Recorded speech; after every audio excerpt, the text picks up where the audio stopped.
Here to induct our third Silver Circle honoree is the Ohio Valley Chapter President and Western Kentucky University Director of Public Broadcasting. Please welcome Mr. David Brinkley. It is a great honor for me to introduce my longtime friend and WKU PBS colleague, Barbara Deeb. I'm going to try not to get emotional on this. Her broadcasting career began in 1977 at WBAA AM in West Lafayette, Indiana, and moved to Bowling Green, Kentucky in 1980 to help start WKYU FM on Western Kentucky University's campus. Her on-air talents led to a nightly news anchor position at the local ABC affiliate, our friends over at WBKO. And while at WBKO TV, she was selected as one of 16 journalists to participate in an exchange program with the Konrad Adenauer Foundation in Germany.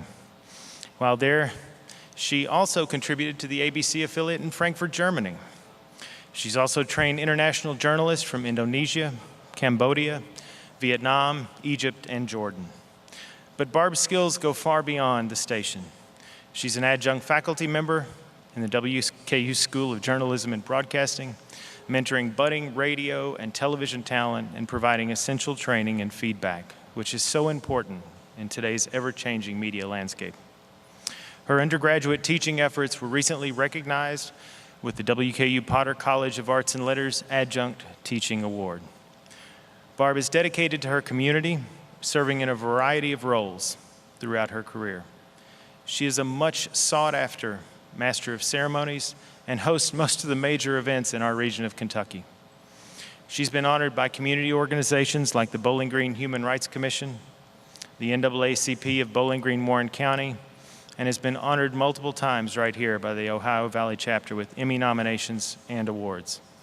As our public affairs producer host for Outlook, she hosts well-known celebrities and political figures with a personal style that few can match. We've been spoiled for many years having someone with her talent in our market and appreciate her ability to host on the fly and to get it in one take. However, she will tell you that her most rewarding experience in life has been as a mother to 3 children, John, Nina, and Lexi, all of whom are here tonight to share this honor with her. It is my high honor to introduce 2016 Silver Circle inductee, Barbara Deeb. I think success is a very personal thing, and it's very much like art. It's in the eyes of the beholder. I think you do have to have a natural curiosity. You have to, as I mentioned, be adaptable. You have to be willing to put up with the change and be willing to adapt. And especially in the current environment, relevancy is so important. It's so ever-changing. And some people can't handle those changes because they happen so fast. So I think you have to be willing to make those changes, do what it takes to get the job done, and above all, you've got to have passion for what you do. There are concerns about the way that journalism, real journalism and real news and entertainment are kind of crossing over, and again, sometimes I think the lines are blurred, and a new generation of viewers and listeners may not really grasp the significance of that impact. You know, we have this amazing gift, this amazing tool called journalism, and when used properly, you can be an agent for change, so it can be extremely effective. But by the same token, we have a huge responsibility because of that, and I think it's important that all journalists be made aware of that and realize that and act upon it. There's something about public television that allows for greater storytelling, in my opinion, and so I love that freedom to really explore and to tell that story. To be a local television station and to connect with your community, it's symbiotic. You know, the two things have to work together. You know, I always, when I'm teaching classes or when I'm talking to groups about news and that kind of thing, it is really a two-way street.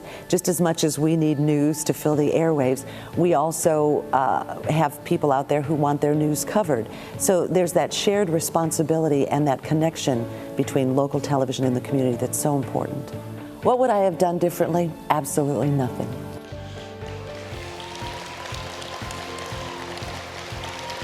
Where's David?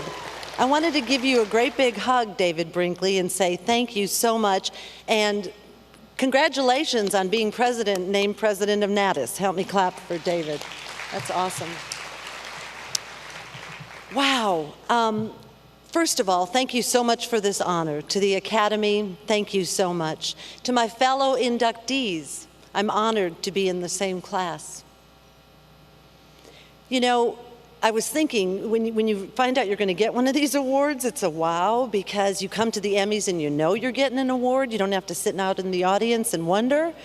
So then you start thinking about things, and I got to thinking about recently when I talked to an elementary school, a bunch of little kids, and I was talking about being a TV lady. And at the end, I said, would anybody have any questions? Well, this precious little first grader raised her hand, and she asked me the million-dollar question. But how do you get in that box? I gave her the priceless answer, and I said, young lady, it's magic, and it is magic. And I've been so fortunate to keep that magic alive. It all started growing up outside Chicago and being exposed to great public television there, WTTW. And then it happened. I watched the 6 o'clock news and I saw him, Bill Curtis, the consummate anchor man, and I fell in love. The way he crafted a story, the way he was so calm and cool under pressure. And I said, one day I'm going to be a broadcaster. And guess what? I realized my dream in the early 80s. I stand before you as a survivor of shoulder pads and bad hair, big hair. And I'm a survivor of a mostly male-dominated arena at that time. But we women were making strides, and it was so exciting. It was a really exciting time to be a broadcaster. But after about 10 years doing that, I decided I needed to go back to my first love, and that is PBS. PBS that gives you the opportunity to tell the story, to really, really do something and to make a difference. And so I am honored to be a part of the PBS affiliate where I've worked for many years. And as we have heard so much tonight, right, you can't do this by yourself. So to my production team, my production crew, David Brinkley, it's an honor to work with you. To the team there, Jessica, Jordan, Joshua, Darius, who won his first Emmy tonight. To Dana Devine, and to my partner in crime at WKU PBS, Cheryl Beckley, I love you. We make great TV together. And Tabney Dozier is in the crowd tonight. She's one of my interns. I love you too, babe. One of my interns, one of my students who's gone on to great things, and I expect even greater things from her. But you know, as we say, you can't do this by yourself. We have students that we work with every day, and they really make a difference. They teach us something new every single day, and we couldn't do it without them. And I could not do what I do without the love and support of my amazing family, my heroes, my kiddos, Nina, Lexi, John. Lexi flew in from LA to be here tonight. John took a break from the police academy. Nina and Kyle. Kyle, my son-in-law. To my best buddy, Rick, my sister, Patty, my brother-in-law, Jim, I love you guys. Thank you all so much for this honor. Thank you.